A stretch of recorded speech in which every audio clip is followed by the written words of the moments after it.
KCAA.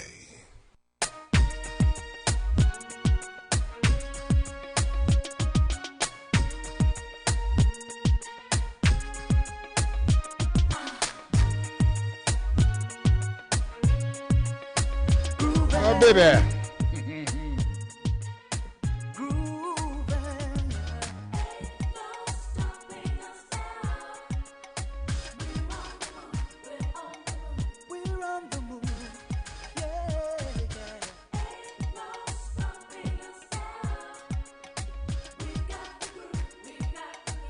We got the groove. There's been so many. This is Empire Talks Back. I'm Wallace Allen.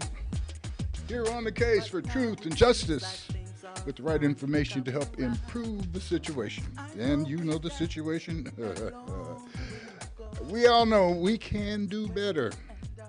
We can do better. We like where we are. I mean, I would not want to be outside of America's borders on a permanent basis. Family, everybody's doing well. Some of us are doing great. And all of us have the capability of doing good. And that's the part that I want to always focus on. It may sound like I'm complaining sometimes, but I'm here to advocate. I'm here to make it better. Here to give you some information that will not just make my life better, but make your life better. And really, when you make the lives better of the folks around you, you create a path for improvement for yourself. So let's be selfish and be concerned about how good we can do because of how much good we do. How's that part? All right. Today we have attorney Joe Richardson with us. He's a civil rights focus, but he knows the law. And how you doing, Joe? I'm good. Just doing what these ladies at the house tell me. That's all. I'm hanging in there. And you can tell he's a smart man, too. He knows Mother's Day is a 365-day-year deal. Yes. And that makes a lot of sense to me, too. And we also will be speaking to one of our advocates for our community, Dr. Phil Gardner. He's the co-chairman of the African American Tobacco Control Leadership Council. That's a group of African American professionals who are very concerned and active about dealing with the scourge of tobacco in the African American community. And they are doing something about it, not just complaining, but advocating. And that part right there is, I think, what's real critical. Now, as I look at this past week, Veterans Day stands out. There's a lot of other interesting things to talk about, but Veterans Day is of particular meaning to me, especially as we talk about the tobacco and the mental slavery that it could cause our children. Attorney Joe and I are going to talk a little bit about the assumed slavery by some, as we look at how prisoners are income generating factors for our states. And then again, the slavery that we just generally go through in terms of not knowing that our freedom is something that we have to stand up for. But then again, I have to applaud what I've seen in the political field for the week here, responding to the last couple of years and what we want the next couple of years to be like. But as I talk about veterans and Veterans Day, one of the things that I want to point out is that we love them. We have these big rituals annually. But if you have been on the battlefield, for me, I mean, you've been out dodging bullets or the potential of bullets. For me, if I've got the capability, I'm ready for you to never have to work again. And that's one of the things I want us to think about is that if we've exposed people to the battlefield, shouldn't we also expose them to the real reward of not having to fight that battle anymore in life? Now, there's a lot of implications with that. You know, once again, we're talking about people being used to defend something that is ideally looked at as socially redeeming, but in a deep practical sense is an income generator for a group of people.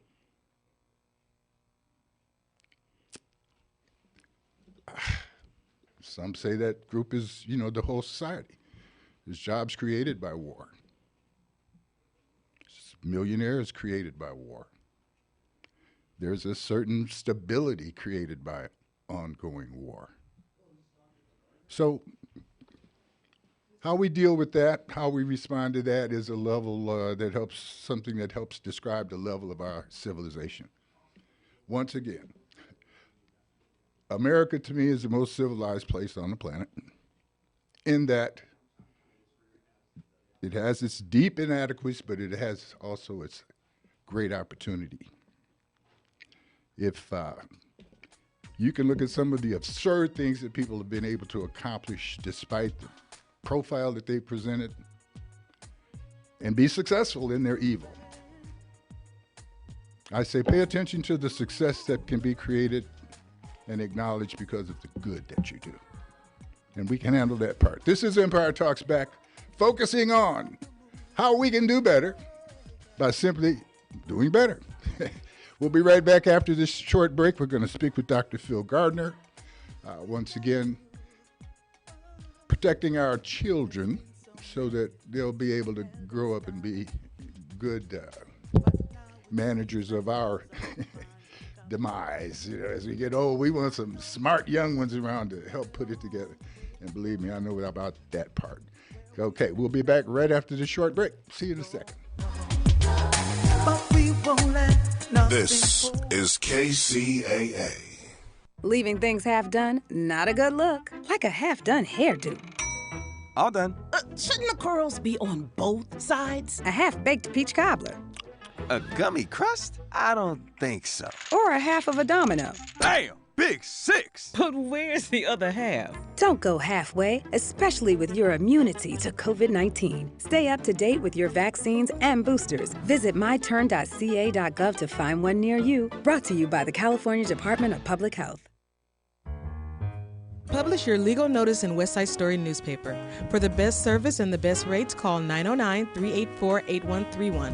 Publishing legal notices in the city and county of San Bernardino since 1990. West Side Story provides friendly expert service.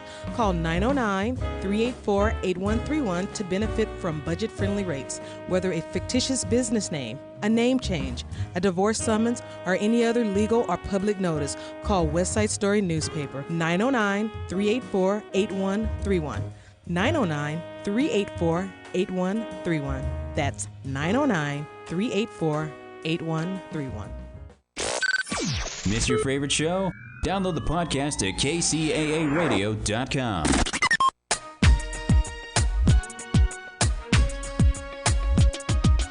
All right, we're back. This is Empire Talks Back. I'm Wallace Allen. Dr. Phil Gardner. How you doing, sir? Look, thank you for having me this morning. Very good. I don't want to confuse you with the fake doctors on TV, but I do tend to lean toward wanting to be a comedian, so I kind of stalled after I said Dr. Phil. But no, you are the real deal, administrator, evaluator, and researcher. For the past 25 years, you've worked on studies ranging from hypertension, multiculturalism, and AIDS to smoking. For the past 20 years, you have lectured around the country on African American health disparities generally and menthol smoking in the black community in particular. You recently retired as a senior program officer for the Tobacco-Related Disease Research Program, University of California Office of the President, a position that you retired from, or that you've been at since 1997. Now, you work with the organization, the African American Tobacco Control Leadership Council. We just had a proposition pass here in the recent election, Prop 31. Would you like to talk about that proposition and real quick why it was so important for it to pass? And well, it was a long time coming for the black community. You should be aware that in 2009, when the FDA finally took over control of cigarettes in the United States, it got rid of all flavored tobacco products, flavored cigarettes. The only ones they left on the market were menthol cigarettes, and unfortunately, menthol cigarettes and flavored little cigars have been and are the main vectors of death and disease among the black and brown community. So the idea that states, Massachusetts has done this, over 150 different cities around the country has done this, and now California has stepped up to the plate to restrict the sale of menthol cigarettes. This is something that will definitely save black lives.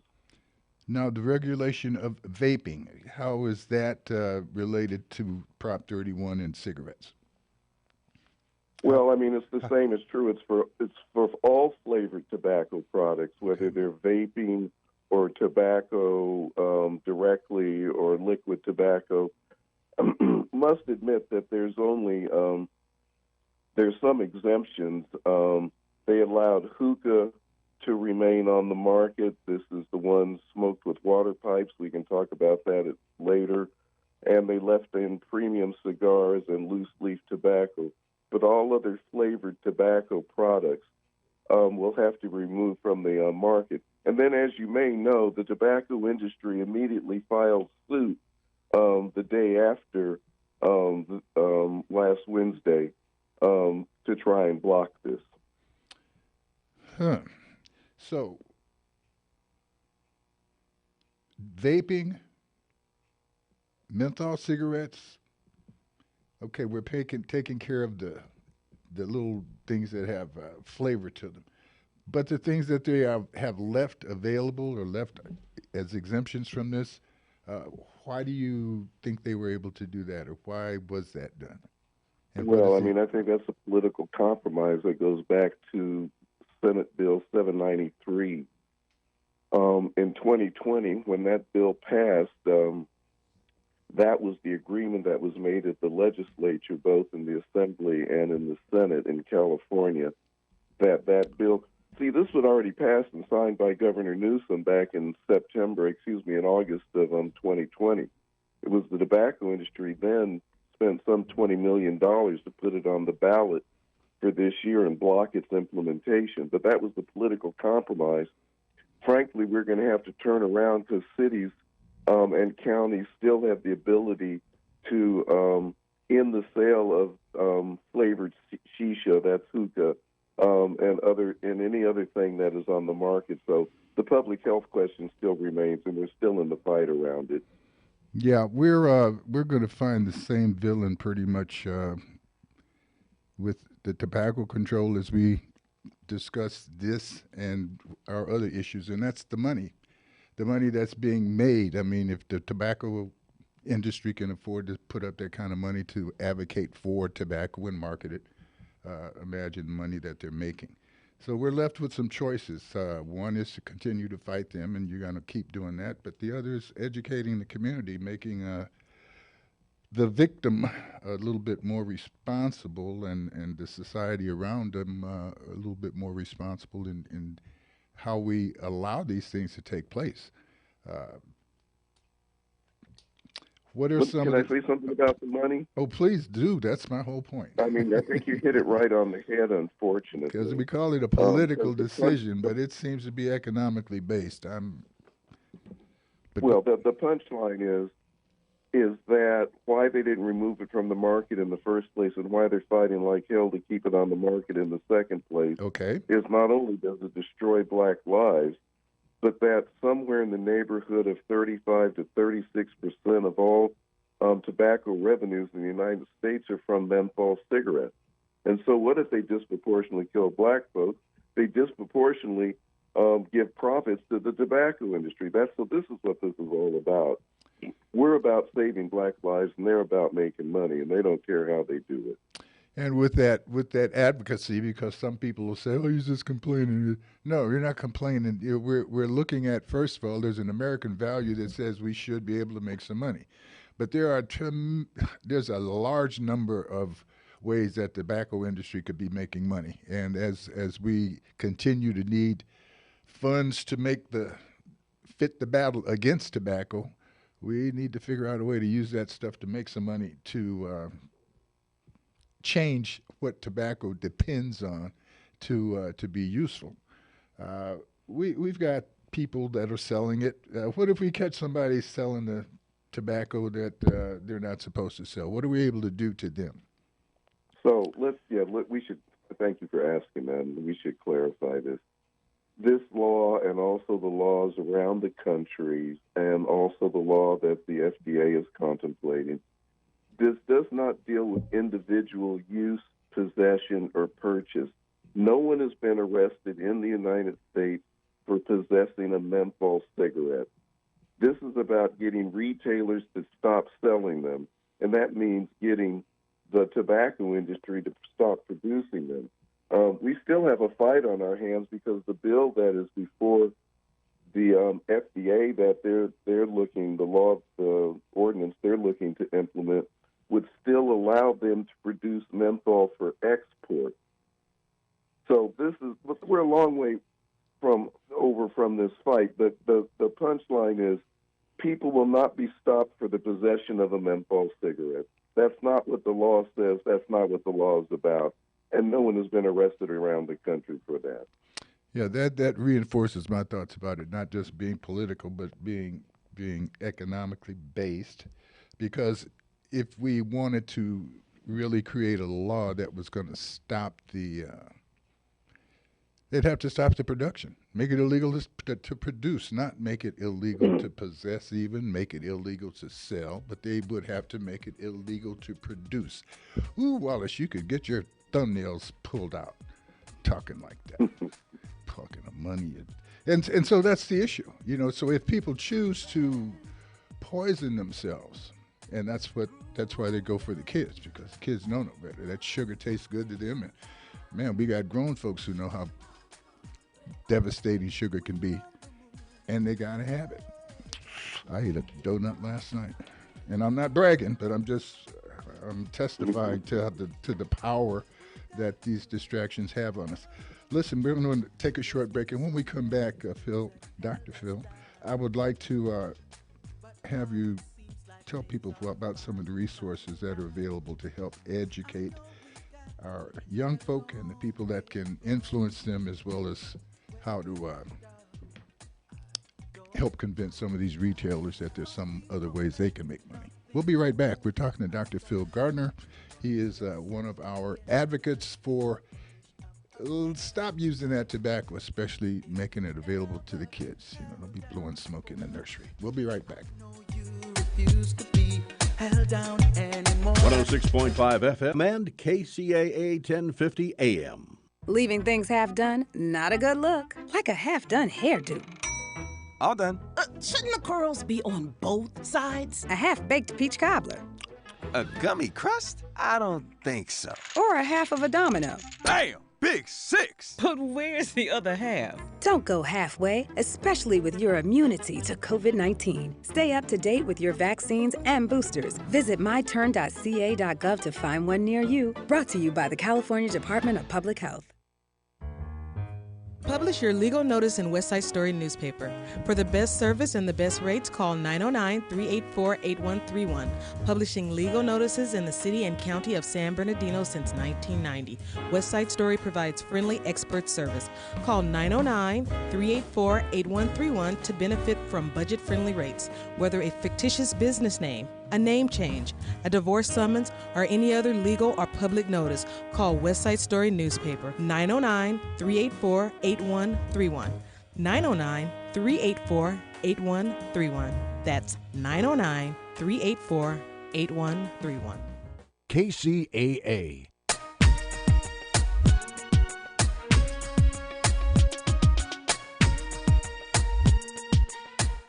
We're speaking to Dr. Phil Gardner of the African American Tobacco Control Leadership Council. Dr. Phil, question I wanted to jump back to as we're looking at the African American community and the impact that that tobacco has, and we look at, the difference in complaining and advocating is, when we advocate, we really want everybody to be, not just ourselves. What is the difference? Who are they targeting now with this exemption? Because as we asked the question about the heavy use of African Americans being banned, but what about those people who use the hookah? And I'm going to go, Well, no, what you about the asked a very people that good- are smoking that's a those very good point. cigars? So we're kind of trying to You divide know, in a lot of respects, unfortunately, hookah's becoming the new menthol. I've been able, and my colleagues have been able to travel around the country, and increasingly in black neighborhoods, it's become popular to go into the nightclub setting and have hookah bars that are selling flavored tobacco products, and people getting exposed to secondhand smoke. But let's be clear that hookah, sometimes touted as a Middle East tradition that's 1,000 years old, is just not true. I mean, tobacco didn't make it to the Middle East until some 300 to 400 years ago, and only then was being done by older men and solely men. It wasn't until really, and then by the 1960s, when it was determined that tobacco smoking killed you, that Islam actually, looked down on this product. It wasn't until like 1990 and so that people started putting all these flavors into tobacco and then marketing it around the world that we have, quote unquote, the hookah growth that we see today. So all this talk about, smoking tobacco with names like Sex on the Beach and Little Girl and Bubble Gum and Tutti Frutti in a nightclub atmosphere has nothing to do with Middle East culture. Okay, it's back to where we left off our discussion. Right. It's all about the Benjamins. Yeah. Okay, let's just be clear about that. The tobacco industry doesn't care about human life or people being able to do what they want to do. They just want to make money. If that means it kills you, then that's what it means. Yeah, no, we have a history of what occurs once things are banned off of the public tabletop. They tend to go under the table to work, because as you mentioned, the hookahs, we and then mentioned that only a couple of 100 years ago was tobacco introduced. Well, what were they smoking in that hookah before? Well, what they were smoking before probably is being making money now under the table. Because I remember the question that, as youngsters, not real youngsters, but experimenting youngsters, when I heard about it, it said, Coca-Cola used to be the tonic. And then they made them start taking this other matter out. So what did they do with it when they took it out? Yeah, put it under the table, it appears. You raise a larger point. And I think it needs to be talked about. Some people are going around saying, well, if you get rid of menthol, you're going to create an illicit market. And the punchline is that over 150 or so places around the country have gotten rid of menthol, and there's no illicit market that has arisen. Similarly, Canada, the whole country of Canada got rid of menthol in 2018, and here it is 5 years later, and no illicit market has arisen. And then similarly, the European Union in 2020 got rid of menthol, and no illicit market has arisen. So the only way an illicit market arises is the tobacco industry is the one who does that. Right. So, like you said earlier, if we stop the production of this stuff, that will lead to people getting off of it. Let's look at another point real quickly if we can, and that exemption that allows tobacco industry to produce for export. Where do they get to export to? And where is that target export market? Well, that's not in the California Prop 31. That's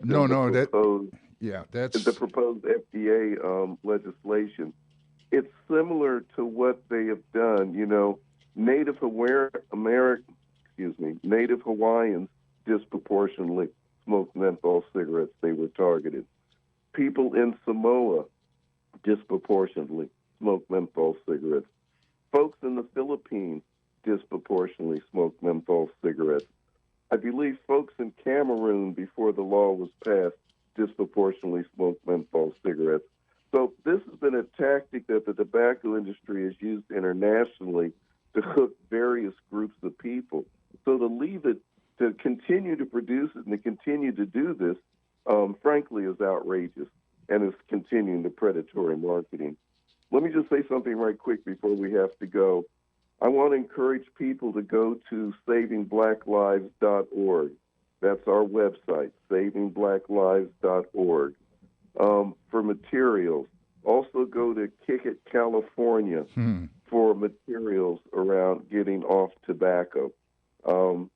We have to, the question of cessation, there should be money set aside for cessation at the same time that we're getting rid of these products. I agree. And if there was another piece of money, I think it should go toward showing folks that, and the tobacco industry, go make your money somewhere else and show them how to do it, and penalize them for not.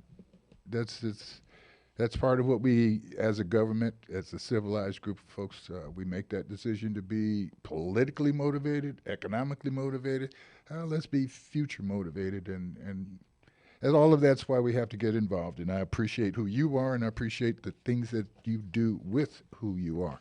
So, Dr. Phil, we look forward to talking to you in the future, and thank you for the time that you've given us today.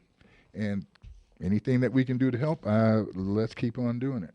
I can quit. Well, thank you for having me, sir. Thank you very much. Not a problem. Dr. Phil Gardner, thank you very much. This is Empire Talks Back. I'm Wallace Allen. We're going to take a short break. We'll be right back and speak to the future with Attorney Joe Richardson. Show you guys how to handle things here.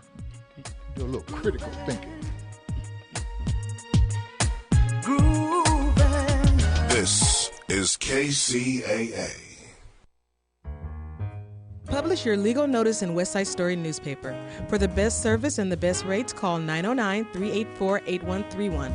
Publishing legal notices in the city and county of San Bernardino since 1990. West Side Story provides friendly expert service. Call 909-384-8131 to benefit from budget-friendly rates. Whether a fictitious business name, a name change, a divorce summons, or any other legal or public notice, call West Side Story newspaper 909-384-8131. 909-384-8131. That's 909-384-8131.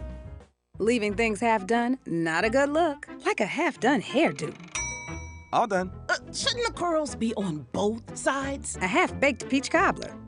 A gummy crust? I don't think so. Or a half of a domino. Bam! Big six! But where's the other half? Don't go halfway, especially with your immunity to COVID-19. Stay up to date with your vaccines and boosters. Visit myturn.ca.gov to find one near you. Brought to you by the California Department of Public Health. Miss your favorite show? Download the podcast at KCAAradio.com.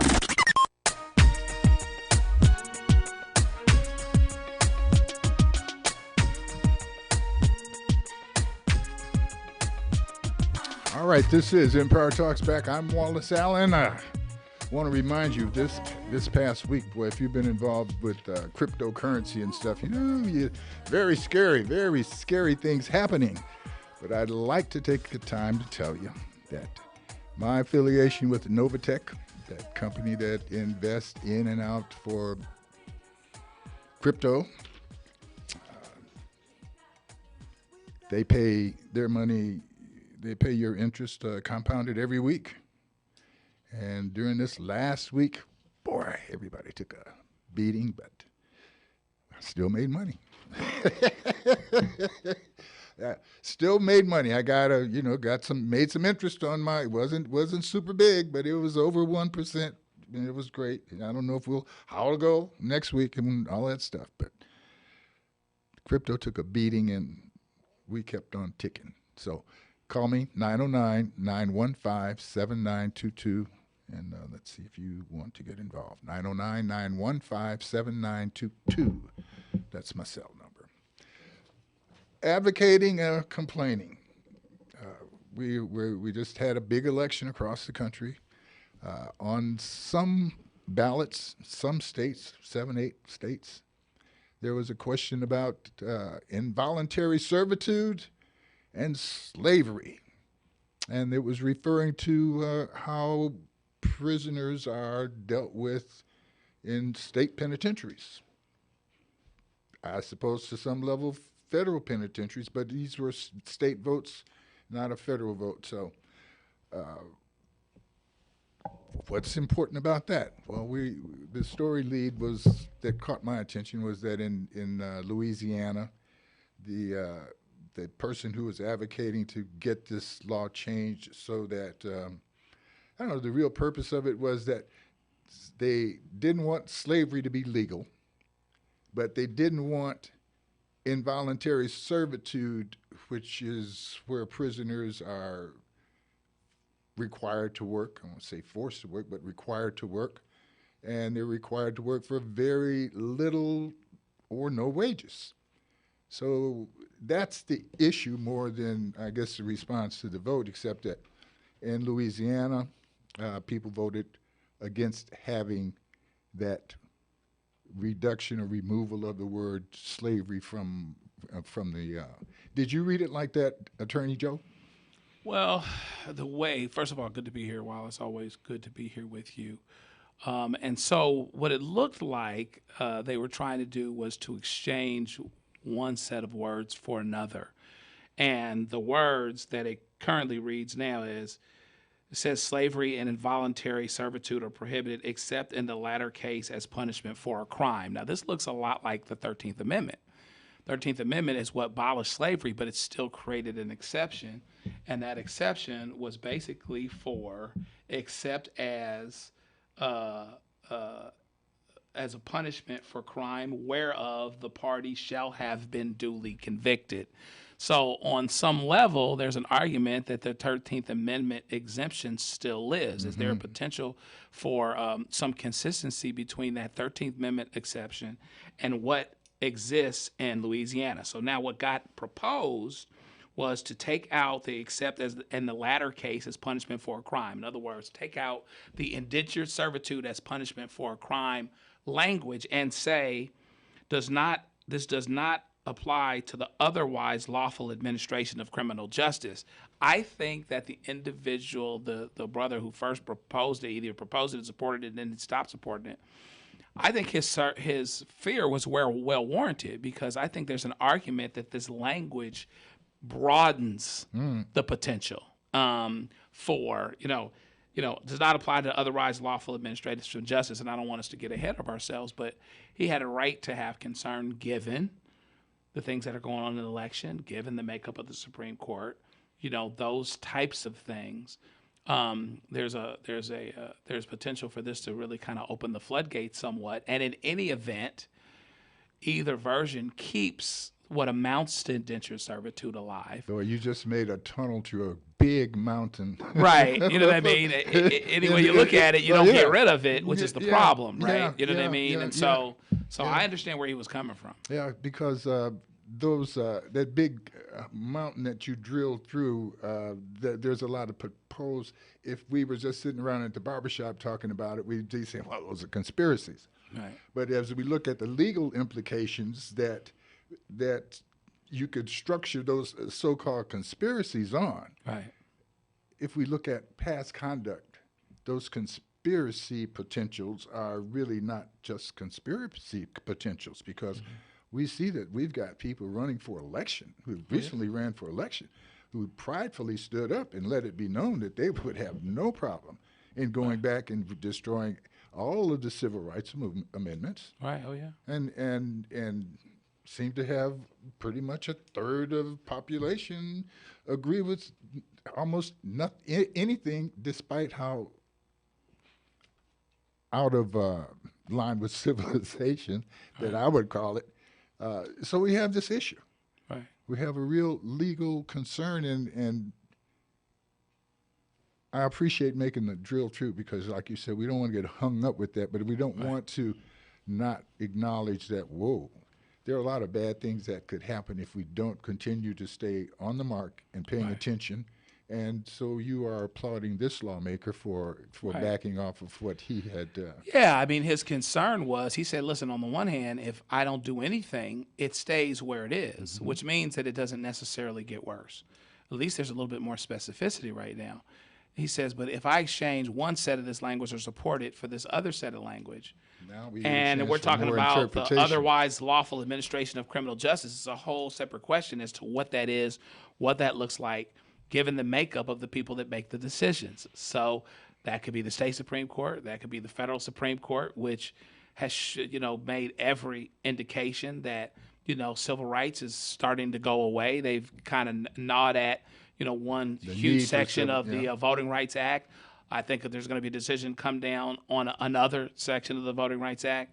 You've got Clarence Thomas saying we ought to, look at everything where we said that there was a privacy right, starting with abortion, but that could go to gay marriage, that could go to, private sex, and that could go to a lot of things. Right. So I think he's got every reason to have concern that, this could open the floodgates to some things. Now, that being said, the Supreme Court is the Supreme Court, and that's always an issue. Legislatively, from a federal standpoint, the Republicans will have more bark than bite because they just don't have the numbers, which is a development in the last 2 to 3 days. They won't Yes. have the Senate at all. They will barely have the House.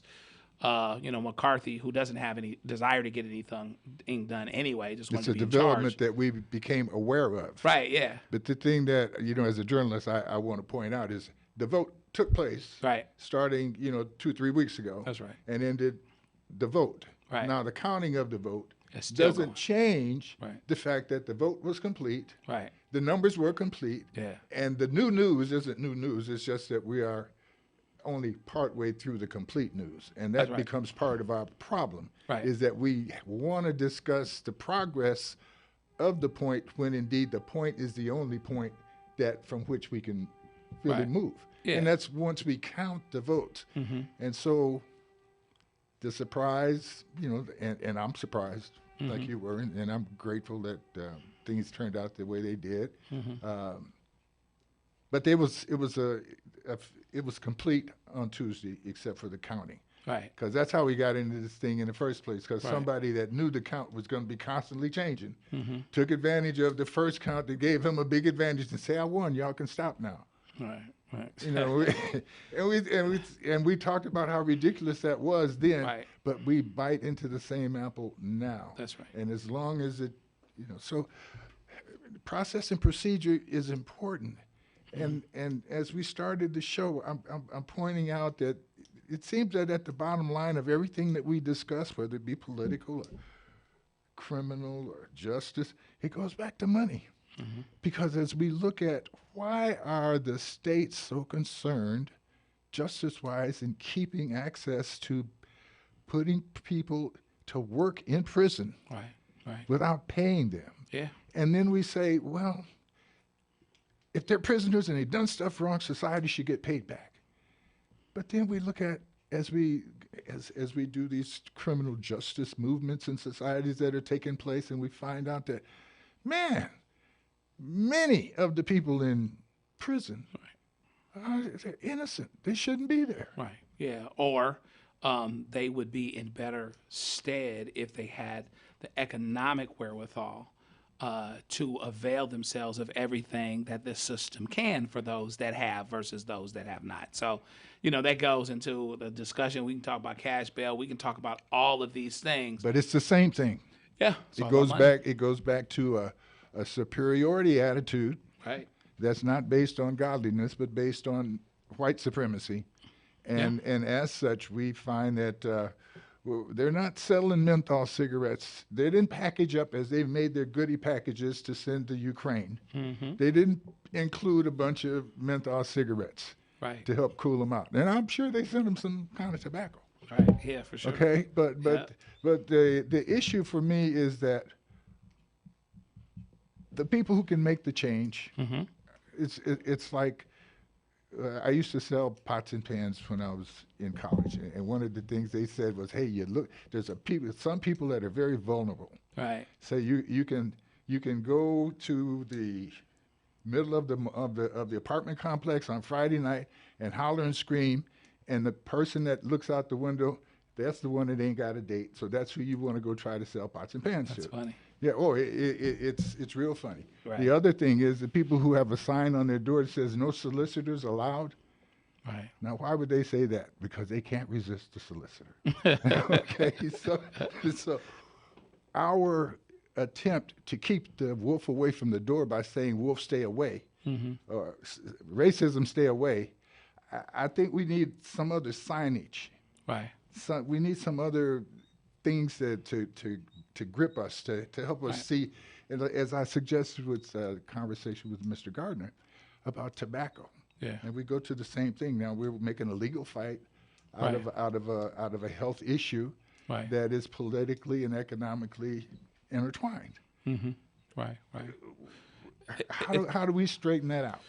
Well, economics is a big thing, but I think that we have to be honest about the genesis of a lot of these things that are going on. When you have either whether there was intentionally going to be a racial effect with racism as a fundamental principle or purpose, or if incidentally there's a disparate impact on certain people because of what it is that you're doing. Regardless of how you get there, you have to evaluate that, and you have to be honest about that. Why is it that any negative trend disproportionately affects those that are already behind? COVID decimated communities of color. I have a lawsuit right now against the state related to the lack of funding that Riverside and San Bernardino courts actually have. And so they really didn't have the pots and pans and the utensils to carry out all of the expungements that they were supposed to do automatically for the underlying marijuana convictions that should no longer be convictions. Okay.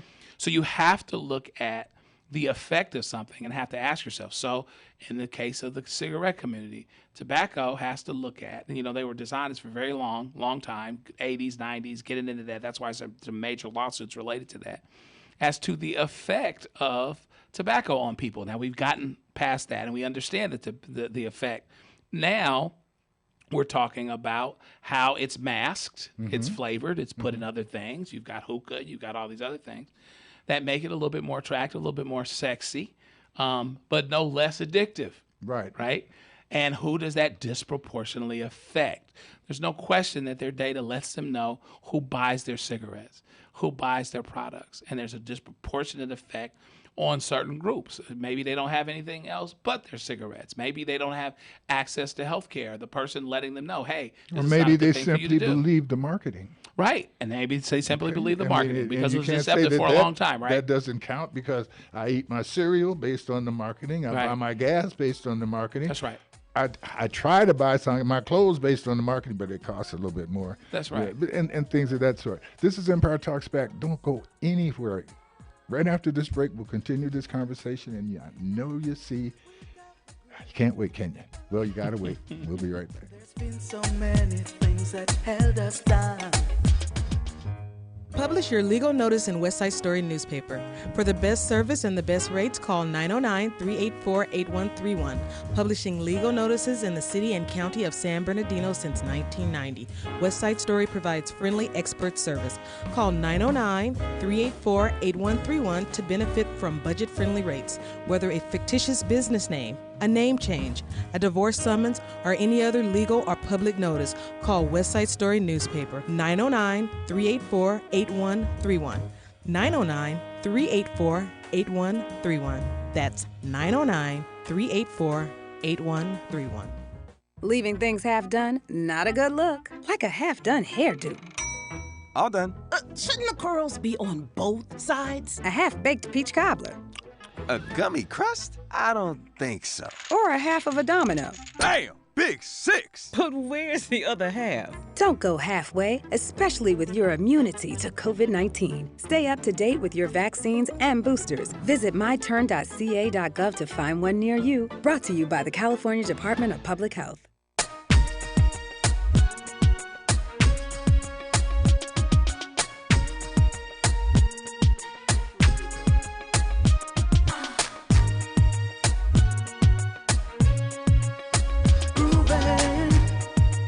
All right, we're back. This is Empire Talks Back. I'm Wallace Allen, and I'm talking crazy. I got a great attorneys here. Joe sitting at the desk with me, and we see a lot of social ills that are pointed at folks who are marketing victims because they simply are not able to critically think their way out of it. And the younger that target is, the more likely they are not going to be able to critically think their way out of the situation. So when we attract young folk with flavored marketing for the tobacco, that the whole thing that Prop 31 was passed to prevent, right, suggests that there's a big problem out here still. Okay, yeah. and you're talking about the group.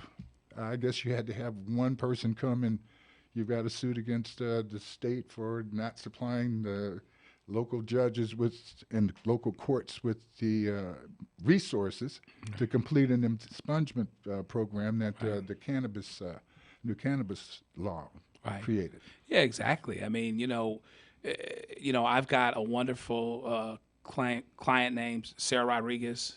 Shout out to Sarah, who had the misfortune of getting caught up in a marijuana thing. She had some marijuana in her car, got pulled over 20 years ago.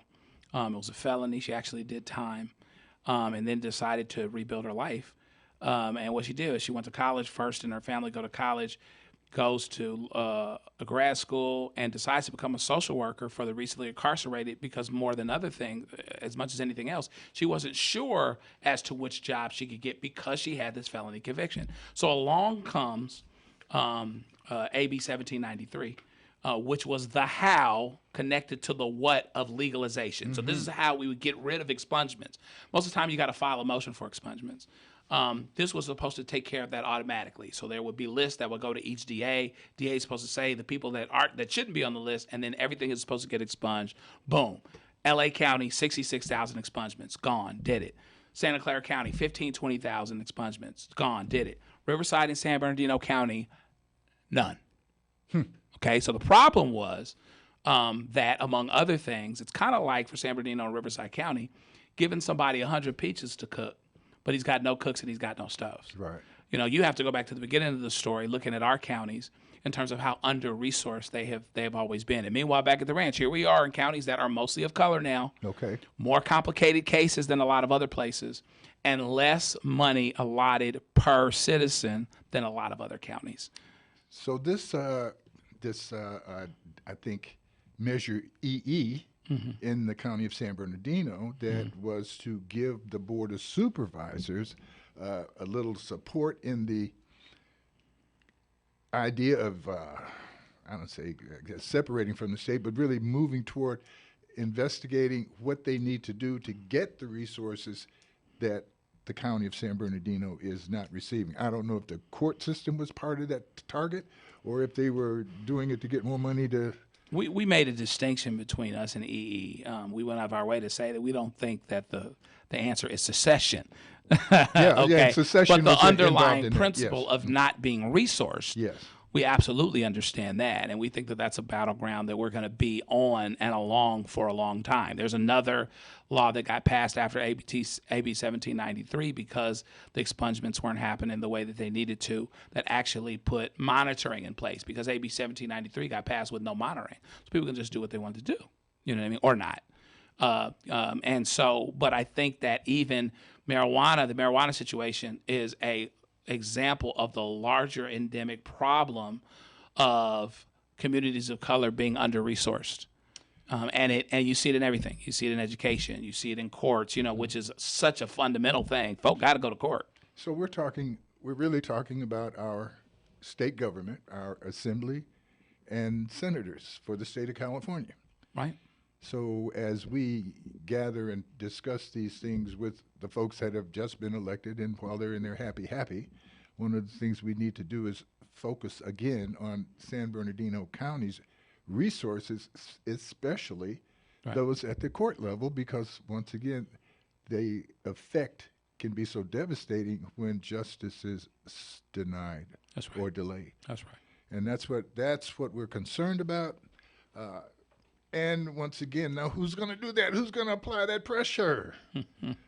We have to be part of it, I think. Yeah. And even in my practice, we have an advocacy arm, you know what I mean? And so sometimes these, laws, it's like, it's kind of like, okay, something got outside the door that shouldn't, okay? So we filed a lawsuit to get what's outside in, but to lock the door or to close it up, the legislation is what helps do that. Plug the hole so that this is not a place we have to go again. So the resources are there so I don't have to sue because they're not there. You know what I mean? Yeah, but when we mention sue, I think, and I don't mean run around Sue or Peggy Sue, I'm talking about the sue that changes government attitudes. Right.